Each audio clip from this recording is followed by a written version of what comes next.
어린이 유산균은 장 건강을 위한 대표적인 건강기능식품으로 자리 잡고 있습니다. 많은 부모들이 아이가 배 아프다고 하면 제일 먼저 유산균부터 챙기곤 하죠. 하지만 실제로 유산균을 꾸준히 먹이고도 개선되지 않는 경우가 많습니다. 왜 그럴까요? 유산균은 기본적으로 살아있는 생균입니다. 이 생균이 아이의 장까지 도달하고 거기서 자리를 잡아야만 효과가 납니다. 하지만 어린이의 장도 성인과 마찬가지로 다양한 장벽이 존재합니다. 먼저 위산, 담즙, 소화효소 등의 생리적 장벽이 유산균의 생존을 막습니다. 실제로 유산균이 장까지 살아서 도달하는 비율은 1%도 되지 않는다고 합니다. 게다가 어린이의 장은 아직 미성숙한 경우가 많습니다. 면역세포가 과민하게 반응하거나 점막이 약한 경우도 흔하죠. 이런 상태에서 유산균을 무조건 넣으면 오히려 장내 염증을 유발할 수 있습니다. 복통, 설사, 가스, 변비 등 아이들이 보이는 소화기 증상은 단순히 유익균 부족이 아닐 수 있습니다. 그보다 더 중요한 건 아이의 장점막 상태입니다. 장점막은 유산균이 정착하고 작용하는 일종의 흙 같은 환경입니다. 이 땅이 마르고 깨지고 오염되어 있다면 아무리 좋은 유산균을 뿌려도 소용없습니다. 즉, 유산균은 장 환경이 준비된 상태에서만 진짜 힘을 발휘합니다. 많은 부모들이 좋은 유산균이면 효과가 있겠지라고 생각하지만 아이의 장 상태가 정작 유산균을 받아들일 준비가 안 돼 있다면 그 유산균은 그냥 장을 통과해 배출되거나 오히려 해가 될 수도 있습니다. 더불어 유산균 제품의 품질도 변수입니다. 생균수는 충분한가? 장에 도달할 수 있는 기술이 적용되었는가? 포장 상태, 보관 온도에 따라 유산균은 쉽게 사멸하고 실제 효과도 사라질 수 있습니다. 그렇다면 왜 아이들에게 유산균이 효과 없을 수 있을까요? 바로 장점막이 손상되어 있거나 염증이 존재하거나 이미 유해균이 우세한 환경이기 때문입니다. 장 환경이 무너진 상태에서 유산균을 넣는 것은 흙이 사막처럼 메마른 상태에서 씨앗만 던지는 것과 같습니다. 이때 필요한 것은 물, 비료, 땅의 회복입니다. 즉, 장 점막을 회복시키고 염증을 줄이고 환경을 안정화시키는 것이 우선입니다. 어린이의 장 점막은 아직 미세하게 미성숙한 상태입니다. 성인보다 점막의 두께가 얇고 장내 면역세포의 반응도 더 민감합니다. 이 말은 곧 유산균이 들어왔을 때 더 쉽게 과민 반응이 나타날 수 있다는 의미입니다. 아이들이 유산균을 먹고 배가 아프거나 설사를 하는 경우 이는 장이 유익균을 받아들일 준비가 되지 않았다는 신호일 수 있습니다. 특히 어린이 장은 스트레스, 감염, 식습관 변화에 매우 민감하게 반응합니다. 이런 변화가 반복되면 점막이 미세하게 손상되고 면역 과민 반응이 형성됩니다. 면역세포는 장점막 바로 아래에 가장 많이 모여 있습니다. 장점막이 얇아지거나 염증이 생기면 면역세포는 과잉으로 반응하게 됩니다. 이 상태에서 유산균을 투입하면 면역계는 외부 침입자로 인식할 수 있습니다. 또한 유산균이 자리 잡기 위해선 점막의 수용체가 필요합니다. 이 수용체는 점막 세포 위에 존재하며 유산균이 여기 붙어야 정착이 가능합니다. 하지만 염증이 생기거나 점막이 손상되면 이 수용체가 줄어들게 됩니다. 그 결과 유산균은 장에 들어오더라도 머무르지 못하고 빠져나가게 됩니다. 게다가 어린이 장은 pH 조절 능력도 약합니다. 유산균이 생성하는 락트산이나 SCFA 같은 대사산물이 과도하게 작용하면 점막이 자극받고 복통이나 묽은변 등 증상이 나타나기도 합니다. 이러한 점에서 유산균은 장 환경이 완전하게 준비된 후 투입되어야 합니다. 그렇지 않으면 유산균은 아이에게 독처럼 작용할 수도 있습니다. 장 점막을 회복하는 데 도움이 되는 성분은 여러 가지가 있습니다. 글루타민은 장세포의 주 에너지원이며 점막세포 재생의 핵심적인 역할을 합니다. 아연카르노신은 위점막과 장점막을 보호하고 재생을 촉진하는 성분입니다. NAG는 점액질을 강화해 장점막의 물리적 방어를 향상시킵니다. DGL은 염증을 줄이고 점막 회복을 돕는 전통적 천연 성분입니다. 알로에베라는 장 점막의 수분 유지와 항염 작용에 효과가 있습니다. 이런 성분들을 통해 점막이 회복되면 장은 유산균을 정상적인 방식으로 받아들이게 됩니다. 이후 프리바이오틱스, 식이섬유, 유산균이 함께 작용하면 미생물 생태계가 안정적으로 구축됩니다. 이런 단계적 접근이 없이 유산균만 무조건 복용시키는 것은 오히려 아이의 장에 부담을 주는 잘못된 건강관리 방식입니다. 아이의 성격 변화가 눈에 띄게 달라졌다면 장 상태를 의심해볼 필요가 있습니다. 장과 뇌는 장뇌 축으로 연결되어 있으며 장이 불안정하면 아이의 기분과 감정도 함께 흔들립니다. 장내 미생물은 신경 전달 물질인 세로토닌의 약 90%를 생성합니다.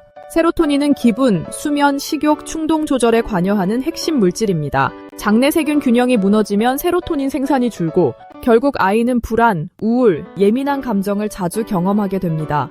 또한 장내 염증은 뇌염증으로 이어질 수 있습니다. 장 점막이 무너지면 염증성 물질이 혈액을 타고 전신에 퍼지며 이 물질들이 뇌 혈관 장벽을 자극해 신경염증을 일으킵니다. 이로 인해 아이는 집중력이 떨어지고 쉽게 흥분하거나 의욕이 낮아질 수 있습니다. 특히 소아 ADHD, 틱장애, 불안장애 등은 장내 미생물 불균형과 연관된 연구들이 많습니다. 일부 연구에서는 특정 유해균 비율이 높을수록 충동 조절에 어려움을 겪는다고 보고되었습니다. 뿐만 아니라 장은 호르몬 발달과도 긴밀히 연결되어 있습니다. 성장기 아동은 각종 호르몬 균형이 예민하게 작동하는 시기입니다. 장이 좋지 않으면 코르티솔 수치가 높아지고 이 호르몬은 성장 호르몬 분비를 억제하고 면역 기능도 약화시킵니다. 즉 장이 안 좋으면 키 성장, 뇌 발달, 정서 안정까지 복합적으로 영향을 받게 되는 것입니다. 또한 장 환경은 갑상선 기능, 인슐린 감수성, 렙틴에도 영향을 미칩니다. 이 때문에 장 문제는 식욕 폭주, 편식, 성장 정체 등으로 이어지기도 합니다.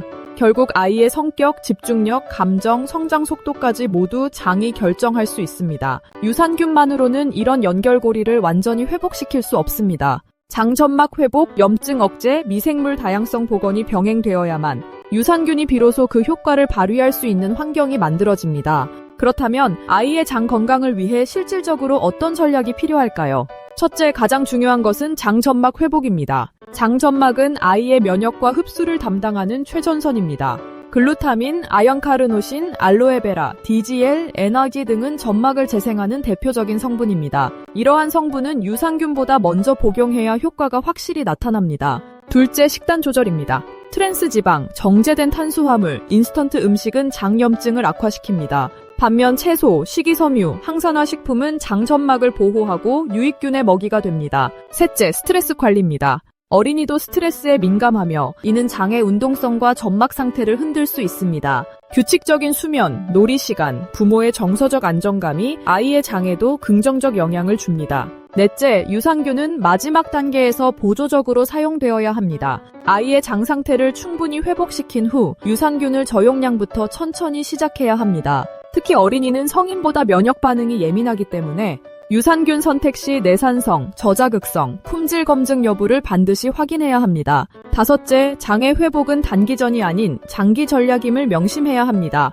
증상이 없다고 중단하지 말고 최소 2부터 3개월간 지속적인 관리가 필요합니다. 결론적으로 어린이 장 건강은 단순히 변을 잘 보게 하는 것이 아니라 정서, 성장, 면역, 집중력, 감정 조절까지 포괄적으로 영향을 주는 핵심 기반입니다. 그렇기에 유산균 하나에만 의존하는 접근은 이제 지양되어야 합니다. 장 점막을 회복하고 유해균을 억제하고 환경을 정돈한 다음에야 유산균이 정착하고 작용하며 장뇌 호르몬을 연결하는 고리를 회복시킬 수 있습니다. 아이의 성격과 기질, 감정과 집중력, 성장의 속도를 바꾸는 열쇠는 바로 눈에 보이지 않는 장 속에 있습니다. 이제는 겉으로 드러난 증상보다 장 속 환경을 먼저 살펴보는 것이 진짜 건강관리입니다. 또한 장 건강은 어린이의 면역 발달과도 밀접한 연관이 있습니다.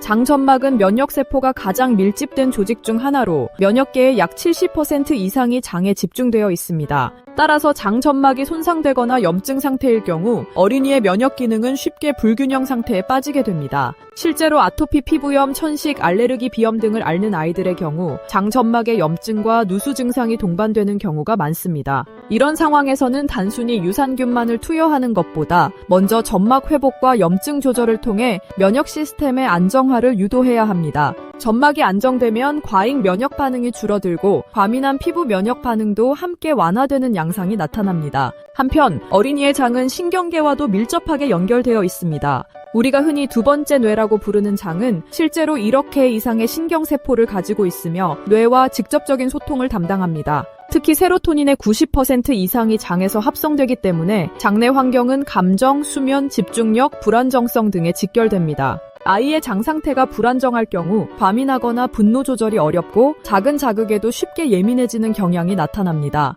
실제로 변비가 심하거나 잦은 가스, 복통을 호소하는 아이들은 감정 기복, 야경증, 분리불안과 같은 증상을 보이는 경우가 많습니다. 이때 유산균만으로는 충분한 개선이 어려우며 장 점막 상태를 정비하고 염증을 줄이며 유익균이 살아갈 수 있는 환경을 먼저 마련해야 합니다. 도움이 되셨다면 구독, 좋아요, 알림 설정 부탁드려요.